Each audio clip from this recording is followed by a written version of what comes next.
you were given a box that contained a string that told you how long you would live for, would you open the box?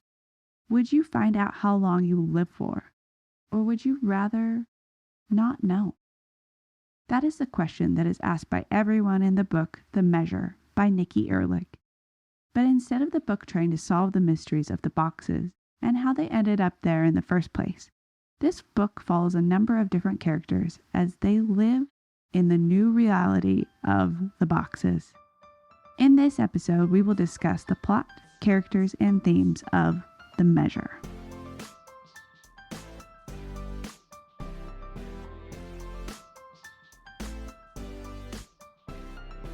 The plot of this book was very straightforward. Since the purpose of the book is to explore social topics, it doesn't follow the true plot structure. It asks questions and addresses situations that may occur if something like getting a box would occur in real life.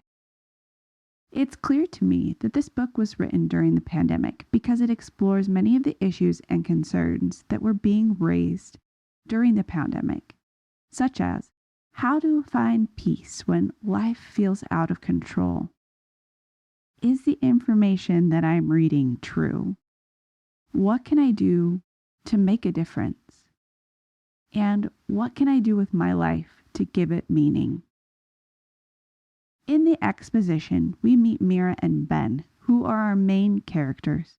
Both of them are waking up to a new world with the boxes. Then we jump a few weeks and then a few months into the future as people are dealing with the new reality of the boxes. As scientists learn more about the boxes, they learn that they really do predict how long you live for. Each of the main characters deals with challenges that are being presented to short stringers. Ben finds out from his girlfriend that he has a short string as she dumps him. Javier deals with the fact that his short string will be keeping him from reaching his dreams of military success. Mara struggles with the idea that she will never be able to have a family because of her own short string. However, I love that Amy doesn't open her box. Unlike the other characters, she feels like her life is best served by just living oblivious to her string. She feels content in her life and living it, and thinking about the possibilities of what if. As the book continues, each of these characters deals with the knowledge of the strings in different ways. The climax of the book is when everything is brought to a head politically. Anthony has been elected as president, and his presidency has helped to create a divide between short stringers and long stringers.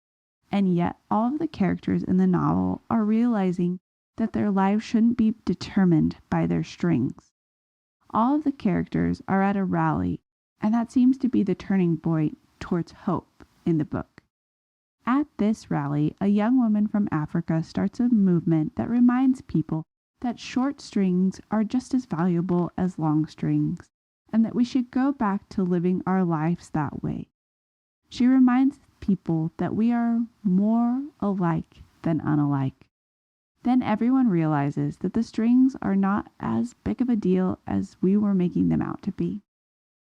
This book has a lot of resolution, which is something that I love as a reader. We get to see what happened to all the short stringers at the end of their lives. Mara meets Jack and writes a piece about Javier and his life. Then Mara and Nina's lives together before Mara's end.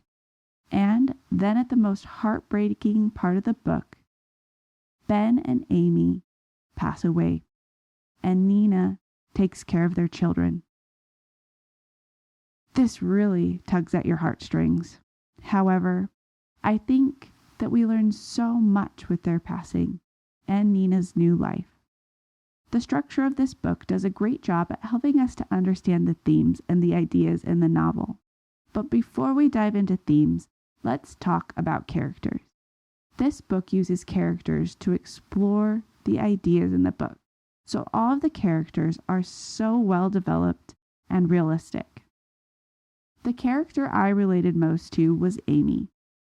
Amy is an English teacher who lives in a fantasy world.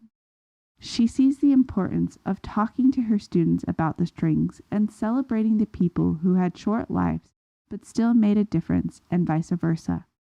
She also chooses not to look at her box because she wants to be able to picture her life in both ways and still dream. I think that I would react to many things just like Amy would. Amy's sister Nina was an excellent character, and while she is loyal and strong, one of her key traits was anxiety. Nina represented many of us during the pandemic. She found herself in the deep, dark corners of the internet, doing research on everything and anything she could get her hands on. And because she was a journalist, she does so, for the most part, responsibly. However, it does become draining on her personal life with Mara. I think all of us saw a little bit of ourselves in Nina and her need to control all the situations around her, as she learns to just embrace her life. Mara was another great character. I think that we all need a Mara in our lives. She's strong yet caring. She knows how to stand up for herself and how to be brave for others. Her female rage represented many of the women that live now. As a Black woman, she had experienced all kinds of hate her whole life for being who she was, and having a short string on top of all of that was just too much. Watching her wrestle with her feelings and fight for her freedom was one of my favorite parts of this book. Also, her and Nina coming together, even though they had separate string lengths, was so inspiring. Nina realizes that before the string, she loved Mara, and she still wanted to spend the rest of her life with Mara. That realization was so important for the book, and it will be something I talk about a little bit later. Ben's story was truly heartbreaking. Could you imagine coming home to your partner and them telling you awful news and then dumping you all at the same time? It's enough to make anyone bitter.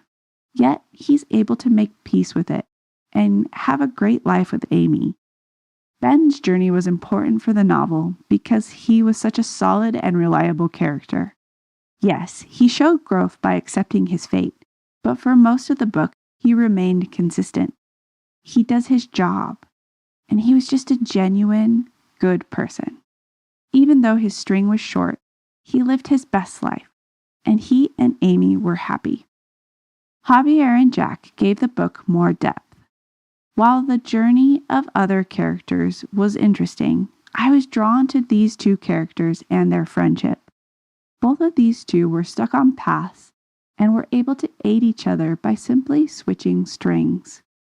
It's interesting because most people had a negative experience with the strings, but these two had an overall positive experience with them. I also love to see their progression. I think it mirrors many relationships. They started out as friends, then had a falling out, and then were able to bring themselves to be friends again. I think that showing the stages of friendship throughout our lives is an important part of modern literature, and this story of friendship added just another layer to this piece. One character I wasn't a fan of was Anthony. I thought he was too heavy-handed. It's clear who this character is supposed to represent, but I thought it was just too much. The fact that he's using religion to justify his agenda and how he uses a catastrophe and the distress of the strings was just too much. I think Anthony, being one of the main characters and his perspectives, was one of the reasons I rated this book a 4 instead of a 5. He could have easily been a part of the book without having his perspective. Yes, his part of the story was an unfortunate truth. It was just not needed for me. I get the kind of person she was trying to create, but the representation felt very didactic. Instead of letting us just feel out of control from the point of view of the other characters, we had to see the world through this man who only cared about getting what he wanted. While I understand that adding his perspective shows people that all these people want is power, I think there was too much of an agenda behind this character, and I don't think that art should exist just to be political. For the most part, the characters in this book were inspiring. Nina was loyal, Mara was strong, Amy was stable, Ben was kind. The side characters such as Hank showed us the value of living your best life, even if it's short. I thought the characters were well developed and helped us to understand the themes. The most obvious topic in this book is racism and prejudice. Just like you cannot control your race or skin color, you cannot control your string length. I think that showing people the effects of racism by talking about how long you live was a brilliant move. However, I do think that move was a bit heavy-handed. Let's look at some quotes that deal with this subject. Which means we can start fresh, reject the patterns of history, promise not to repeat old mistakes. We can lead with compassion and empathy, fight back against people who look to divide us or pit us against one another or make anyone feel less than. It's up to us, the ones who have yet to receive our boxes, to decide what type of world we wish to inherit, no matter how much time our strings may have given us. Quote 2. We segment ourselves based on race or class or religion or whatever distinctions we decide to make up, and then we insist on treating each other differently. Quote 3. Fight back against those who divide us or pit us against one another or make us feel any less than. As people, we naturally divide ourselves. We tend to prefer people who look like us and think like us, because that's what used to keep us alive. However, we no longer need this trait, but it's so ingrained into our brains and in our culture that it's hard work, and you constantly need to check your prejudices. But it's worth doing. As we saw in this novel, the people who came together, regardless of string length, were able to find happiness. So when you hear a comment that divides, maybe point out that comment, or make a point that we are all the same. That helps to end these divisions. It's clear that another one of the topics this book covers is time and the length of time that we have on Earth. That's the measure of our lives. Here's a quote about time that stood out to me. The woman shrugged. I hear of these Americans. They say strings have made them think again about their lives. How do you say their priorities? Mara offered. Si, their priorities. But in Italy, I think we already knew. We already put the art first, the food first, the passion first, she explained, a sweep of her arm encompassing the entire shop. We already put the family first. We did not need the strings to tell us what is most important. Quote 2. If after 15 years of chaos and fear, the world had seen enough of strings, short and long and every measure in between, to know that any length was possible, and so perhaps the length didn't matter. The beginning and the end may have been chosen for us, the strings already spun, but the middle had always been left undetermined to be woven and shaped by us. I read this book shortly after reading Real Americans. Both of these books deal with the aspects of time and how we use that time to our fullest. It made me reflect on the most important thing in my life, which is my family. I think the conclusion we come to at the end of the novel is that our life is not measured by the time we have, but what we do with that time. And I think that's a great takeaway. If I knew when I was going to die, I hope I would still try to live my life in a meaningful way. Another idea this novel covers is control, or the lack of control that we have in our lives. We see this with all of the characters, and how they deal with the way the world is spiraling around them teaches us important lessons.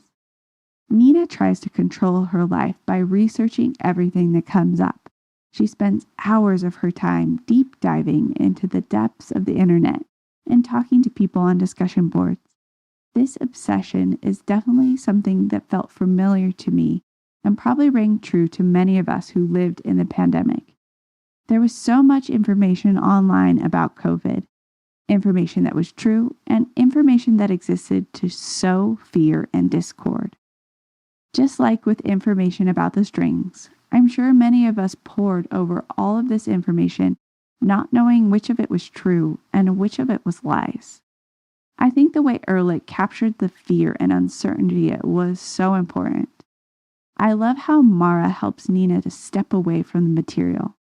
It's good to have balance in your life and have someone real to talk about things in uncertain time.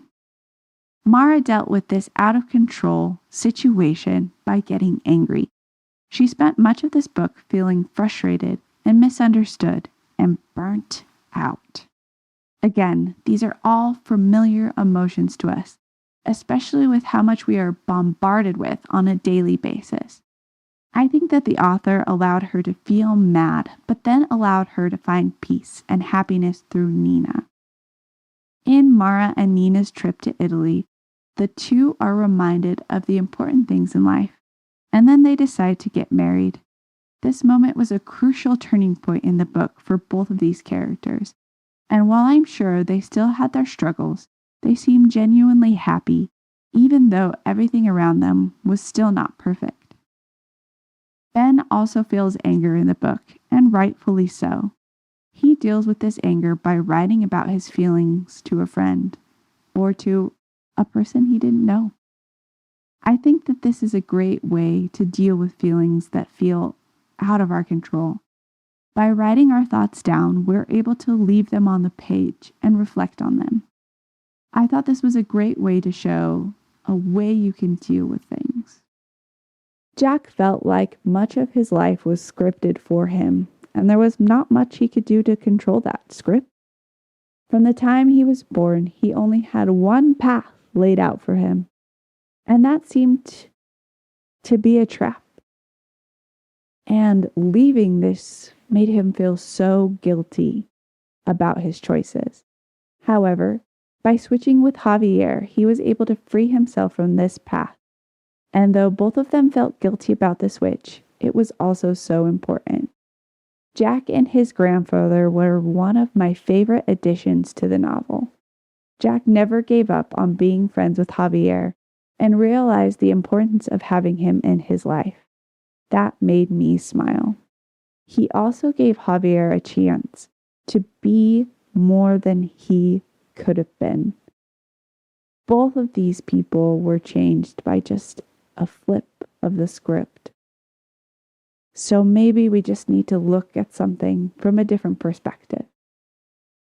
Anthony was one of those people who capitalized on people's out of control feelings and used them to influence other people and take advantage of fears and prejudice that his followers had. There are many people out there that do so, and adding him was a way to show this. Basically, don't be Anthony. All in all, I feel like there were many positive things we learn about our lives when things are out of control and the anxiety that comes when we cannot control all the outcomes of the situations in our lives. The book showed us many ways to deal with our feelings when they become too much to handle and find hope even in dark times. I think a good ending note is this quote right here. Some things we just cannot control, she thought. But what about everything else? What about all the choices that we make each day? Who we choose to be and who we choose to love? I think the answer that Nina comes to is what ties all three of these ideas together. We can choose how we want to live our lives, how we want to spend our time, and how we treat the people around us. The impact we make might be small, but if you change just one life for the good, think about the chain effect that has. Each of us has the power to change someone else's life, even if that someone is ourselves. I rated this book 4 out of 5 stars.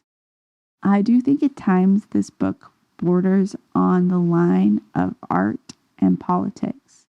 However, the book does explore many contemporary themes and helps us to think about what happened to us during our time with the COVID-19 pandemic with different eyes. So it was a great read. I would highly recommend this book for a book club or a book group because you will need to discuss this book with someone when you finished it. Thank you for listening to this episode of According to Your English Teacher. If you want to know what I am currently reading, you can find me on Instagram.